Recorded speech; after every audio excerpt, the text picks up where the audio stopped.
Premier dossier qui fait la une en RDC, en Afrique et dans le monde, c'est cette première visite de Fatou Bensouda en RDC. Elle est ici à Kinshasa. Elle a rencontré plusieurs autorités politiques de la RDC, la ministre de la Justice, le ministre de la Défense. Et c'était prévu qu'elle puisse rencontrer également les chefs de l'État, Joseph Kabila. Alors, quels enjeux la coopération CPI-RDC, quel message, quel signal? On en parle avec deux invités qui sont sur ce plateau. M. Valentin Guerembo, vous êtes président interfédéral du MLC Kinshasa. Merci d'avoir répondu à notre invitation et bienvenue. Merci beaucoup. Jean-Pierre Kambila, vous êtes cadre du PPRD, donc de la majorité au pouvoir. Merci de répondre à notre invitation. Bienvenue. Surtout merci à vous pour l'invitation. Je commence avec vous. Une visite qu'on croyait être surprise, mais peu après on a dit que ce n'est pas une visite surprise. C'était prévu. Fatou Bensouda avait déjà planifié de venir en RDC, pas pour donner des injonctions au président de la République. Et même sur Jeune Afrique, on a titré « Tirer les oreilles du président Kabila ». Qu'est-ce qu'elle serait venue faire ici en RDC? Non, mais bon, ça c'est un langage d'un journaliste qui veut vendre son papier. Ouais. Bon, on peut comprendre, mais on ne l'accepte pas. Mais enfin, que voulez-vous, la liberté de la presse existe.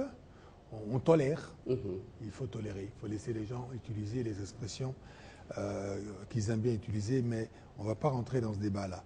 Madame est ici dans le cadre de son travail.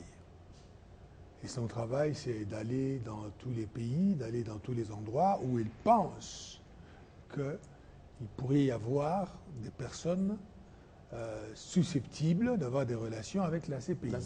C'est-à-dire des gens qui, à un moment donné, ont enfreint la loi.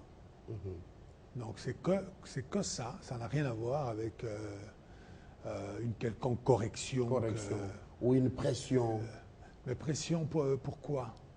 Si c'était ça, il faudrait que Madame passe beaucoup de temps à Addis Abeba, où le président soudanais a déjà séjourné quelques fois, et dans d'autres capitales également.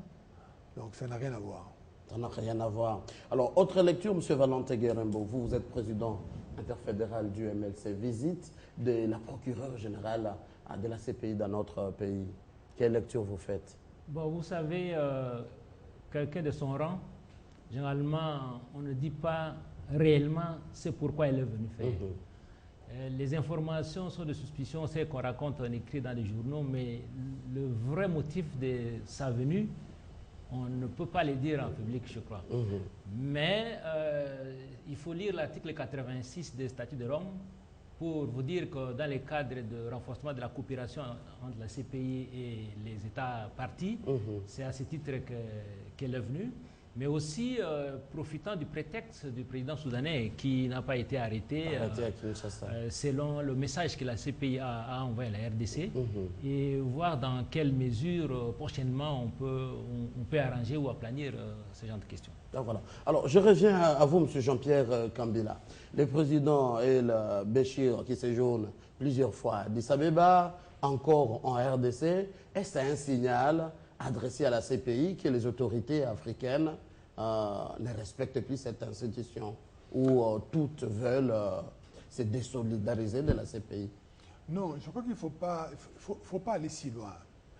Le président soudanais est venu chez nous à un titre particulier, comme président en exercice d'un pays membre d'une association, une organisation régionale importante pour nous.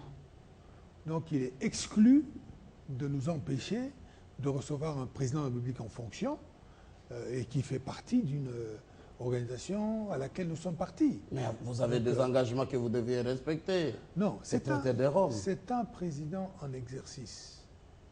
Ce n'est pas n'importe qui.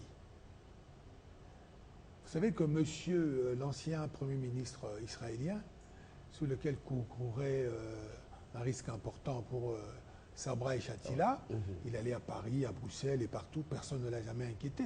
On ne voit pas pourquoi nous serions contraints d'arrêter un président étranger qui plus est membre d'une organisation sur laquelle nous comptons.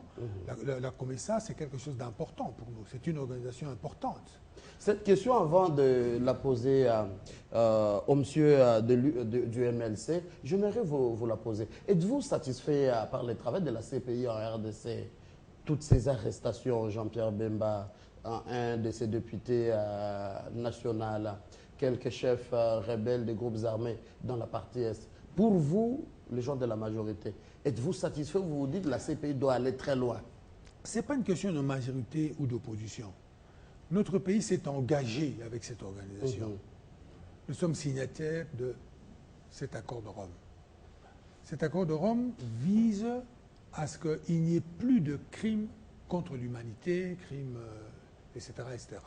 Nous avons intérêt, ce pays a intérêt à ce que tout le monde comprenne que l'impunité sur ce plan-là est punie au plan international. Donc, on n'a pas à être satisfait sur le sort de X ou sur le sort d'Y. Tout ce que nous demandons à la CPI, c'est d'être juste. Et c'est de regarder partout. Ça, c'est clair. Mais nous ne pouvons pas dire « Ah non, chez nous, quelqu'un peut tuer comme il veut, violer comme il veut, et puis partir. » Non, ça c'est clair que si nous avons adhéré à la CPI, c'est parce que nous voulons lutter contre... Au même moment, vous êtes d'accord avec d'autres chefs d'État de se désolidariser de cette CPI qui veut même mettre sa main sur des chefs d'État en fonction. Non. Moi, nous ne réfléchissons pas de cette manière-là. En tout cas, pas moi. Je distingue les choses. La République démocratique du Congo a des intérêts.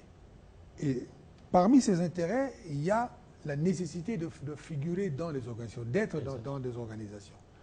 C'est un chef d'État qui est venu ici. Il n'est pas venu ici dans ce rôle, dans le rôle qu'il a fait chez lui.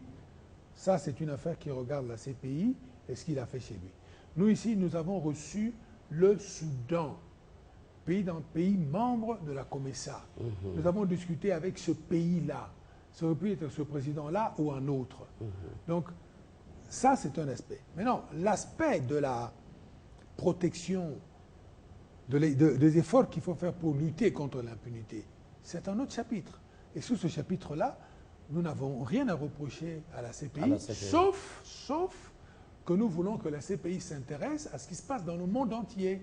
Pas seulement sur la RDC et en Afrique.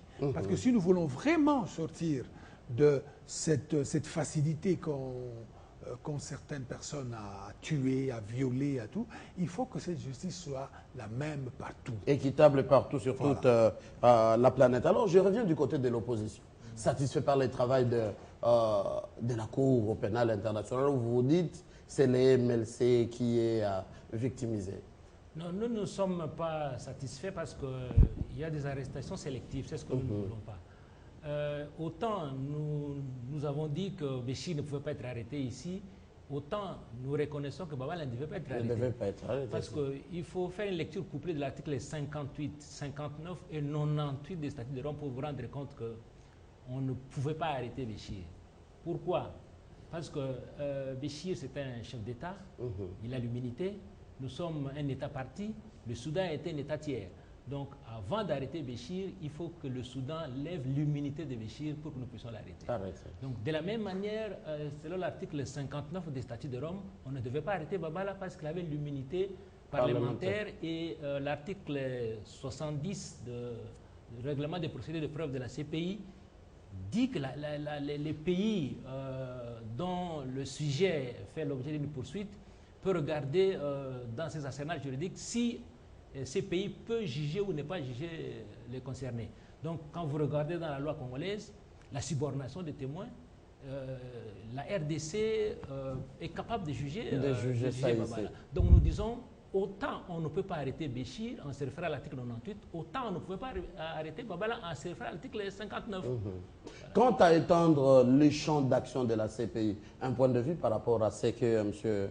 Kambila a dit, la CPI, on donne une image comme si elle s'acharne seulement sur la RDC et quelques pays africains. Mais c'est une vérité, c'est une vérité. Je vous donne l'exemple de Babala. Vous savez qu'on n'était pas obligé de l'arrêter en lisant l'article 59. On ne devait pas l'arrêter. Je vous donne encore l'exemple de la France. pour les gens qui ont été arrêtés avec les proches de Bemba. Arido, la France ne l'a pas livré.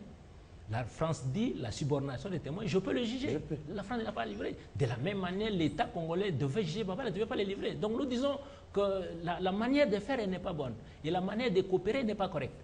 Là, il est vrai que l'article 86 dit qu'il faut coopérer pleinement avec la CPI. Point barre.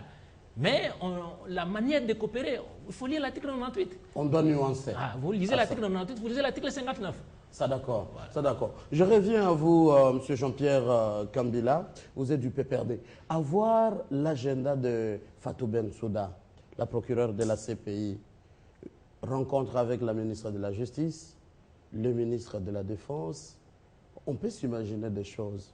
Vous craignez pour quelques hauts cadres des FRDC et des éléments FRDC qui auraient commis des gaffes. Nous sommes à l'est de la RDC, à Saké, Ninova, où vous vous dites qu'on doit plus s'accentuer sur des chefs de guerre, surtout ceux du M23. Si on ne les a pas jugés en RDC, si on refuse de les juger en RDC, si on n'a pas les moyens de les juger en RDC, il faut respecter sa signature. Donc là, il faut les livrer à la CPI. Écoutez, on est signataire, mais seulement vous savez aussi qu'il y a eu des jugements au Sud Kivu. Et l'affaire n'est pas terminée, elle continue. Est-ce que ce sont les vrais acteurs qui sont jugés par la justice congolaise ou vous laissez les vrais acteurs qui sont d'ailleurs au Rwanda? Il y a une question que je dois vous reposer. Comment le Rwanda, qui n'est pas signataire de ce traité de Rome, arrive à livrer des gens qui ont commis des gaffes ici en RDC? Là, je parle de Tanganda, alors qu'ici en RDC, on préservait, on gardait ces messieurs disant au nom de la paix, la sécurité, de l'unité. Non. Je crois qu'il faut être très sérieux pour nos spectateurs. Le Rwanda n'a jamais livré Tanganda à la CPI. Tanganda est parti se cacher à l'ambassade des États-Unis. Au Rwanda. À l'ambassade des États-Unis. Vous savez ce que c'est qu'une ambassade. L'ambassade bénéficie de ce qu'on appelle l'extraterritorialité. Donc il était aux États-Unis. Tanganda était aux États-Unis. Tout ce qu'ils ont fait, c'est demander un sauf-conduit pour l'amener depuis l'ambassade jusqu'à l'aéroport. Mais Tanganda n'était pas au Rwanda.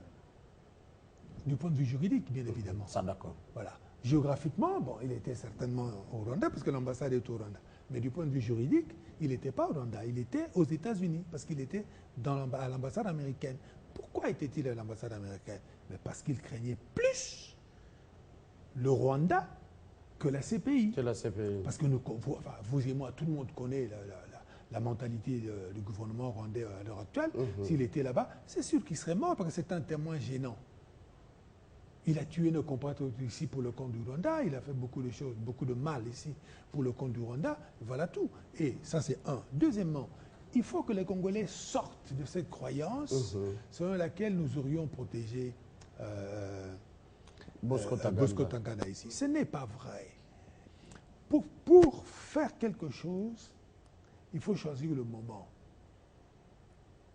Tanganda, il était au Kivu pendant un moment où ça coûtait trop cher de l'arrêter. Pas trop cher du point de vue de l'argent, mais trop cher du point de vue du coût humain que l'opération aurait pu conduire. Il y aurait eu beaucoup trop de morts pour aller arrêter une personne. Il était au front à ce moment-là. Voilà, ça ne valait pas la peine. Même quand il était là, armé avec tous ces gens, ça ne valait pas la peine de faire tuer nos enfants, de faire tuer nos militaires, nos officiers, dans une grande bagarre, pour arrêter quelqu'un dont on savait de toute manière que logiquement ça ne pouvait pas durer 10 ans. Et les faits nous ont donné raison. Ce malfaiteur est aujourd'hui en prison. Voilà.